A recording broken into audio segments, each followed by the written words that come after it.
F-16s. I've just been told we have a special report from the president in Washington. We're going to go to that now. This is an NBC News special report. Here's Lester Holt. Good afternoon. We're coming on the air ahead of President Biden's remarks on the twin attacks outside the Kabul airport that killed at least a dozen U.S. service members. Here is the president. A tough day. This evening in Kabul, as you all know,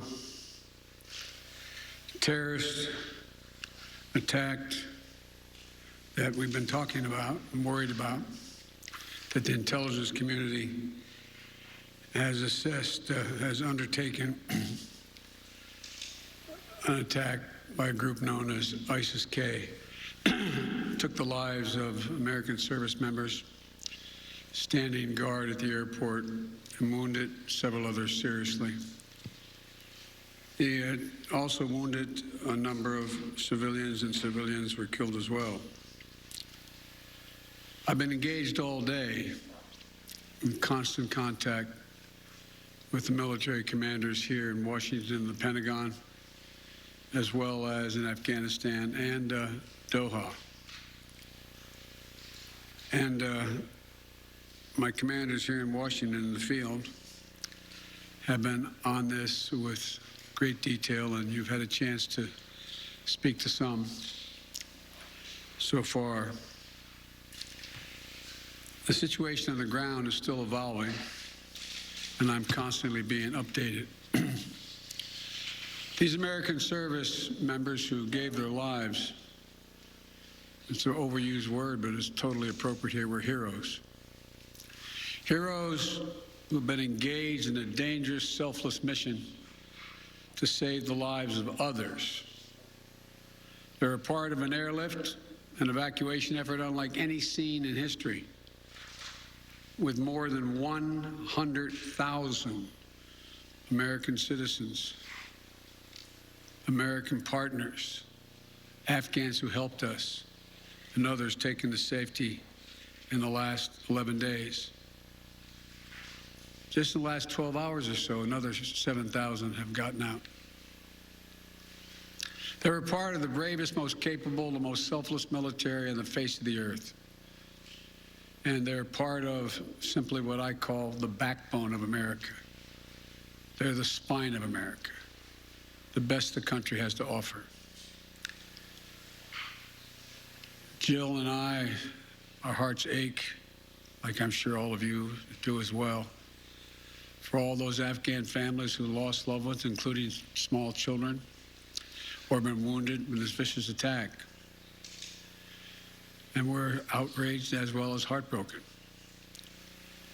Being the father of an Army major who served for a year in Iraq, and before that was in Kosovo as a U.S. attorney for the better part of 6 months in the middle of a war. When he came home after a year in Iraq, was diagnosed, like many, many coming home, with an aggressive and lethal cancer of the brain, who we lost. We have some sense, like many of you do, what the families of these brave heroes are feeling today. You get this feeling like you're being sucked into a black hole in the middle of your chest. There's no way out. My heart aches for you. But I know this. We have a continuing obligation, a sacred obligation to all of you, the families of those heroes. That obligation is not temporary, it lasts forever. The lives we lost today were lives given in the service of liberty, the service of security, and the service of others, in the service of America. Like their fellow brothers and sisters in arms who've died defending our vision and our values in the struggle against terrorism, of the fallen this day, they're part of a great and noble company of American heroes. To those who carried out this attack, as well as anyone who wishes America harm, know this: we will not forgive. We will not forget. We will hunt you down and make you pay. I will defend our interests and our people with every measure at my command. Over the past few weeks, I know many of you are probably tired of hearing me say it, we've been made aware by our intelligence community that the ISIS-K, an arch enemy of the Taliban, people who were freed when both those prisons were opened, has been planning a complex set of attacks on United States personnel and others. This is why, from the outset, I've repeatedly said this mission was extraordinarily dangerous, and why I've been so determined to limit the duration of this mission. As General McKenzie said, this is why our mission was designed, this is the way it was designed to operate under severe stress and attack. We've known that from the beginning. And as I've been in constant contact with our senior military leaders, and I mean constant, round the clock, and our commanders on the ground and throughout the day, they made it clear that we can and we must complete this mission, and we will. And that's what I've ordered them to do. We will not be deterred by terrorists. We will not let them stop our mission. We will continue the evacuation. I've also ordered my commanders to develop operational plans to strike ISIS-K assets, leadership, and facilities.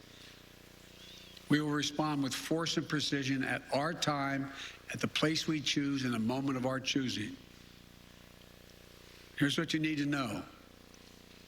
These ISIS terrorists will not win.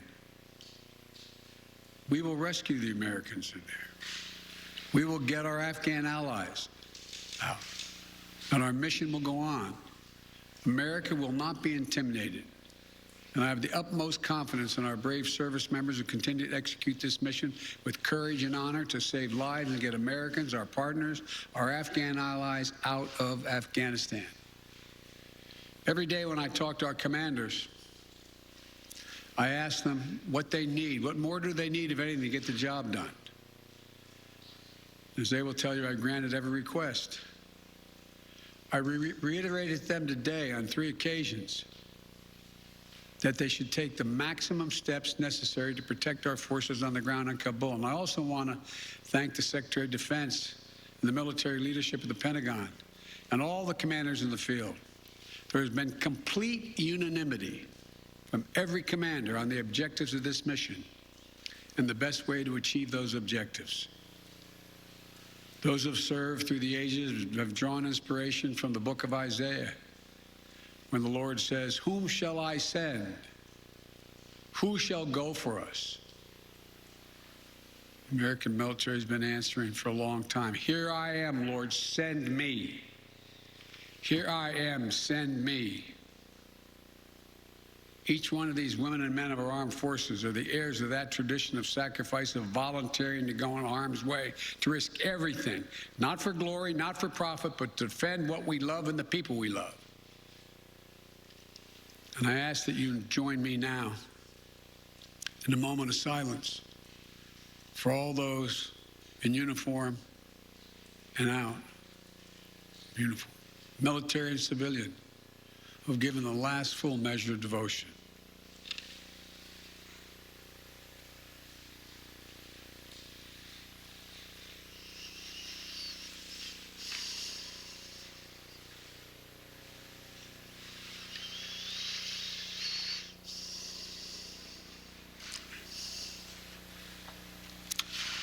Thank you. May God bless you all, and may God protect the troops and all those standing watch for America. We have so much to do. It's within our capacity to do it. We just have to remain steadfast. Steadfast. We will complete our mission, and we will continue after our troops have withdrawn, to find means by which we can find any American who wishes to get out of Afghanistan. We will find them and we will get them out. Ladies and gentlemen, they gave me a list here. The first person I was instructed to call on was Kelly O'Donnell of NBC. President, you have said leaving Afghanistan is in the national interest of the United States. After today's attack, do you believe you will authorize additional forces to respond to that attack inside Afghanistan? And are you prepared to add additional forces to protect those Americans who remain on the ground carrying out the evacuation operation? I've instructed the military, whatever they need, if they need additional force, I will grant it. But the military, from the chairman of the Joint Chiefs, the commanders in the field, have all contacted me one way or another, usually by letter, saying they subscribe to the mission as designed to get as many people out as we can within the time frame that is allotted. That is the best way, they believe, to get as many Americans out as possible and others. And with regard to finding, tracking down the ISIS leaders who ordered this, we have some reason to believe we know who they are, not certain, and we will find ways of our choosing without large military operations to get them wherever they are. Trevor, Reuters. Thank you, Mr. President. There's been some criticism, even from people in your party, about the dependence on the Taliban to secure the perimeter of the airport. Do you feel like there was a mistake made in that regard? No, I don't. Look, I think General McKenzie handled this question very well. The fact is that we're in a situation, we inherited a situation, particularly since, as we all know, that the Afghan military collapsed 11 days before, in 11 days, that it is in the interest of, as McKenzie said, in the interest of the Taliban, that, in fact, ISIS-K does not metastasize beyond what it is, number one. And number two, it's in their interest that we are able to leave on time, on target. And as a consequence of that, the major things we've asked them, moving back the perimeter, giving more space between the wall, stopping vehicles from coming through, etc., searching people coming through. It is not what you'd call a tightly commanded, regimented operation like the U.S. is, the military is, but they're acting in their interest, their interest. And so, by and large, and I've asked this same question to military on the ground, whether or not it's a useful exercise. No one trusts them. We're just counting on their self-interest to continue to generate their activities.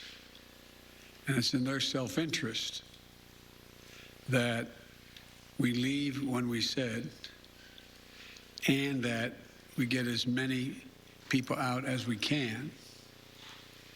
Like I said, even in the midst of everything that happened today, over 7,000 people we've gotten out, over 5,000 Americans over. So it's not a matter of trust, it's a matter of mutual self-interest.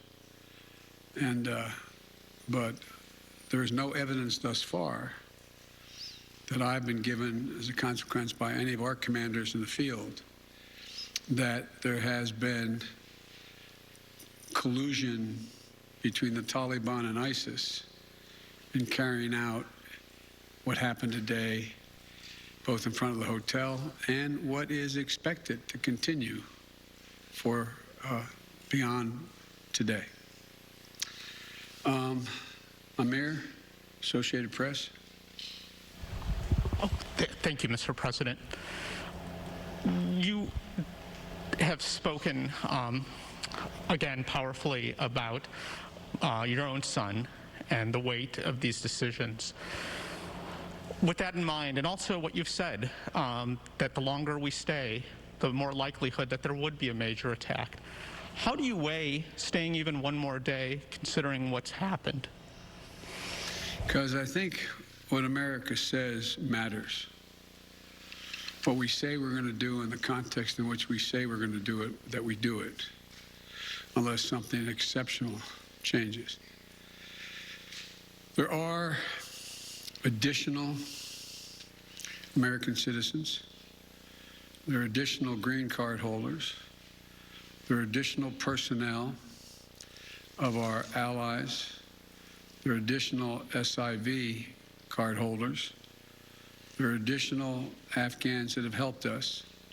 And there are additional groups of individuals that have been contacted us, from women's groups to NGOs and others, who have expressly indicated they want to get out and have gathered in certain circumstances in groups, on buses and other means.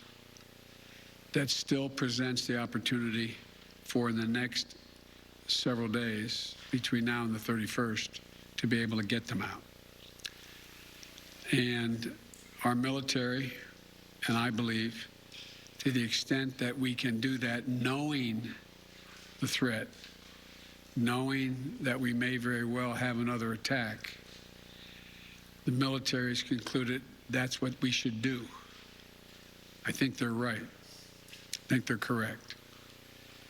And after that, we're going to be in a circumstance where there will be, I believe, numerous opportunities to continue to provide access for additional persons to get out of Afghanistan, either through means that we provide and or are provided through in cooperation with the Taliban. They're not good guys, the Taliban. We're not suggesting that at all. But they have keen interest. As many of you have been reporting, they very much would like to figure out how to keep the airport open. They don't have the capacity to do it. They very much are trying to figure out whether or not they can maintain what is the portion of an economy that has become not robust, but fundamentally different than it had been. And so there's a lot of reasons why they have reached out, not just to us, but to others, as to why it would be continued in their interest to get more of the personnel we want to get out. We can locate them. Now, there's not many left that we can assess that want to come out. There's some Americans we've identified, we've contacted the vast majority of them, not all of them, who don't want to leave because they're dual nationals, they have extended families, etc. And there's others who are looking for the time. So that's why we continue. I'll take a few more questions, but you, sir. I wanted to ask you, that's okay. You say that what America says matters. What do you say to the Afghans who helped troops who may not be able to get out by August 31st? I say we're going to continue to try to get you out. It matters. Look, I know of no conflict, as a student of history, no conflict where when a war was ending, one side was able to guarantee that everyone they wanted to be extracted from that country would get out. And think about it, folks. I think it's important. I know the American people get this in their gut. There are, I would argue, millions of Afghani citizens who are not Taliban, who did not actively cooperate with us as SIVs, who, if given a chance, they'd be on board a plane tomorrow. It sounds ridiculous, but the vast majority of people in communities like that want to come to America, given a choice. So getting every single person out can't be guaranteed by anybody, because there's a determination all who wants to get out as well. At any rate, it's a process. I was really pointing to you, but you, sir. Thank you, Mr. President. There are reports that U.S. officials provided the Taliban with names of Americans and Afghan officials to evacuate. Were you aware of that? Did that happen? And then, sir, did you personally reject a recommendation to hold or to recapture Bagram Air Force Base? Here's what I've done on the, let's answer the last question first. On the tactical questions of how to conduct an evacuation or a war, I gather up all the major military personnel that are in Afghanistan, the commanders, as well as the Pentagon. And I ask for their best military judgment. What would be the most efficient way to accomplish the mission? They concluded, the military, that Bagram was not much value added, that it was much wiser to focus on Kabul. And so I followed that recommendation. With regard to, there are certain circumstances where we've gotten information, and quite frankly, sometimes from some of you, saying you know of such and such a group of people are trying to get out, and they're on a bus, they're moving from other people. And this is their location. And there have been occasions when our military has contacted their military counterparts in the Taliban and said, this, for example, this bus is coming through with X number of people on it, made up of the following group of people. We want you to let that bus or that group through. So yes, there have been occasions like that. And to the best of my knowledge, in those cases, the bulk of that has occurred, they've been let through. But I can't tell you with any certitude that there's actually been a list of names. I know there may have been, but I know of no circumstance. It doesn't mean didn't exist. That here's the names of 12 people, they're coming and let them through. It could very well have happened. I'll take one more question. Wait. Let me take the one question from the most interesting guy that I know in the press. Thank you, Mr. President. That's you. Mr. President, there had not been a U.S. service member killed in combat in Afghanistan since February of 2020. You set a deadline, you pulled troops out, you sent troops back in, and now 12 Marines are dead. You said the buck stops with you. Do you bear any responsibility for the way that things have unfolded in the last 2 weeks? I bear responsibility for fundamentally all that's happened of late. But here's the deal. You know, I wish you'd one day say these things. You know as well as I do that the former president made a deal with the Taliban that he would get all American forces out of Afghanistan by May 1. In return, the commitment was made, and that was a year before. In return, he was given a commitment that the Taliban would continue to attack others, but would not attack any American forces. Remember that? I'm being serious. No, I'm asking you a question. Because before... No, wait a minute. I'm asking you a question. Is that accurate, the best of your knowledge? What? I don't think that the issue that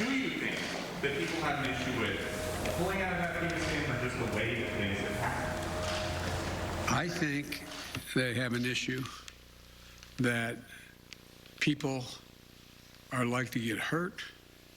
Some, as we've seen, have gotten killed, and that it is messy. The reason why, whether my friend will acknowledge it or has reported it, the reason why there were no attacks on Americans, as you said, from the date until I came into office, was because the commitment was made by President Trump, I will be out by May 1st. In the meantime, you agree not to attack any Americans. That was the deal. That's why no American was attacked. A few days ago, you said you squarely stand by your decision to pull out. Yes, I do, because look at it this way, folks, and I have another meeting for real. But imagine where we'd be if I had indicated on May the 1st I was not going to renegotiate a evacuation date. We were going to stay there. I'd have only one alternative: pour thousands of more troops back into Afghanistan to fight a war that we had already won relative to why the reason we went in the first place.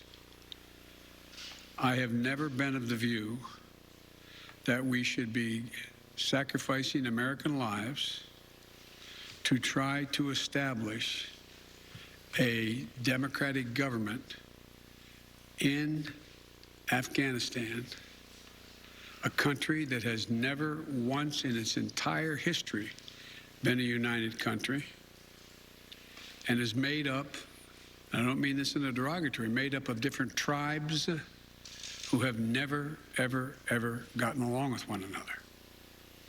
And so, as I said before, this is the last comment I'll make, we'll have more chance to talk about this, unfortunately, beyond, because we're not out yet. If Osama bin Laden, as well as al-Qaeda, had chosen to launch an attack when they left Saudi Arabia out of Yemen, would we have ever gone to Afghanistan? Even though the Taliban completely controlled Afghanistan at the time, would we have ever gone? I know it's not fair to ask you questions, it's rhetorical, but raise your hand if you think we should have gone and given up thousands of lives and tens of thousands of wounded. Our interest in going was to prevent al-Qaeda from reemerging, first to get bin Laden, wipe out al-Qaeda in Afghanistan, prevent that from happening again. As I've said 100 times, terrorism is metastasized around the world. We have greater threats coming out of other countries, a heck of a lot closer to the United States. We don't have military encampments there. We don't keep people there. We have over-the-horizon capability to keep them from going after us. Ladies and gentlemen, it was time to end a 20-year war. Thank you so much.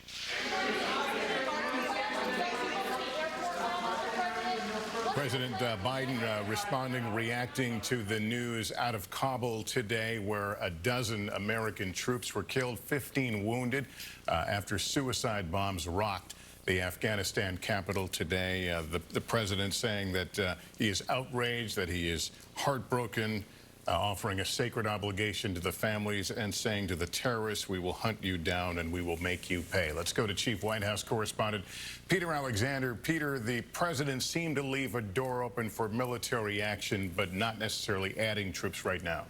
Yeah, that's exactly right. He said he was willing to add more military troops to this effort in Afghanistan, but he said that his military commanders had said that they believed in the mission as it presently exists.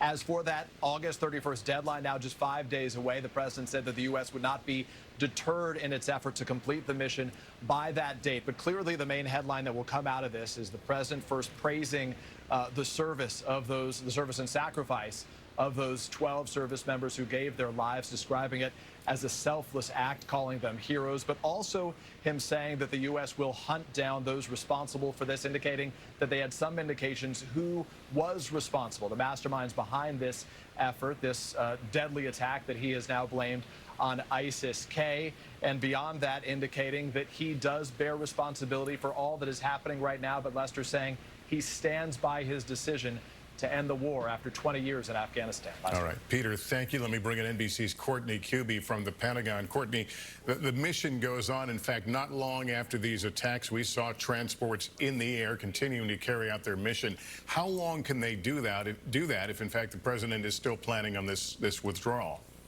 So, according to defense officials who we're speaking to here, they plan to continue to evacuate Americans and as many Afghans as possible until the U.S. military leaves. And what that's probably going to end up looking like, Lester, is some of these last flights that will go out on August 30th will have a combination of U.S. military and potentially some evacuees.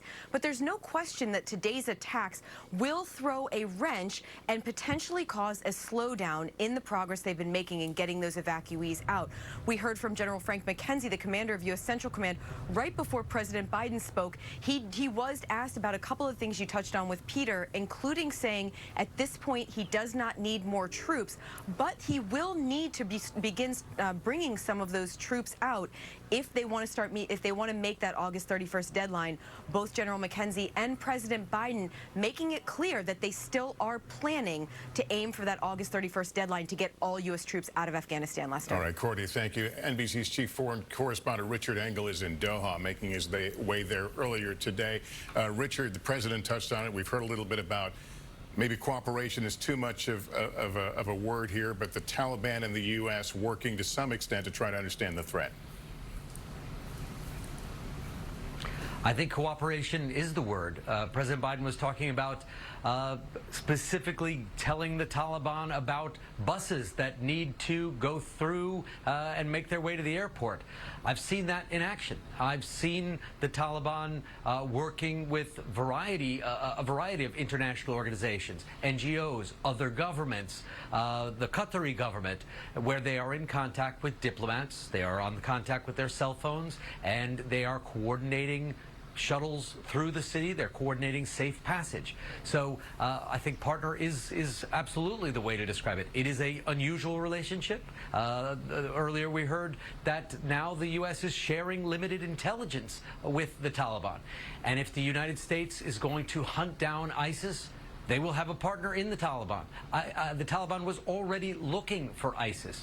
A lot of these fighters were in jail, and they managed to escape when Kabul collapsed. ISIS, they broke out of the jails. Taliban moved in to break out their fighters. Some criminals and Al-Qaeda and other extremists broke out at the same time.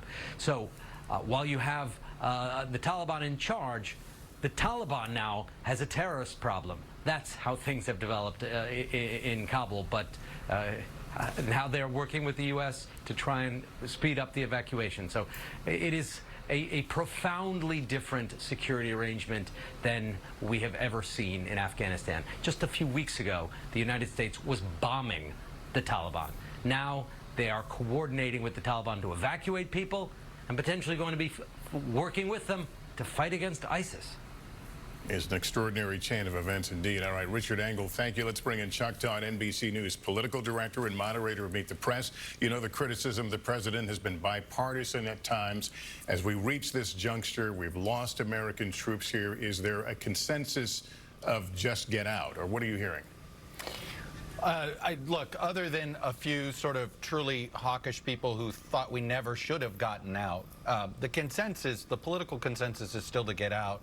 And most of the reasonable criticism, there's a lot of unreasonable criticism of him out there, is over how this was done rather than whether it should be done. And nothing that happened today seems to have sort of changed that calculus for many people. Again, other than those who have believed we never should have left or never should have gotten out and should have stayed there in perpetuity. But look, this is a case where I think the president gave the remarks he had to give, made the pledges he had to pledge, and he's got to finish this job and get out. There is no more good that comes out from staying any longer at this point. And the better politics for him here is to finish this job and get out and get the Afghanistan war in the rearview mirror. The American people have wanted that for a long time. All right, Chuck Tubb. Thank you, Chuck. We'll continue to monitor the situation in Kabul. We'll bring you the latest along with a complete wrap-up on NBC Nightly News. I'm Lester Holt, NBC News, New York.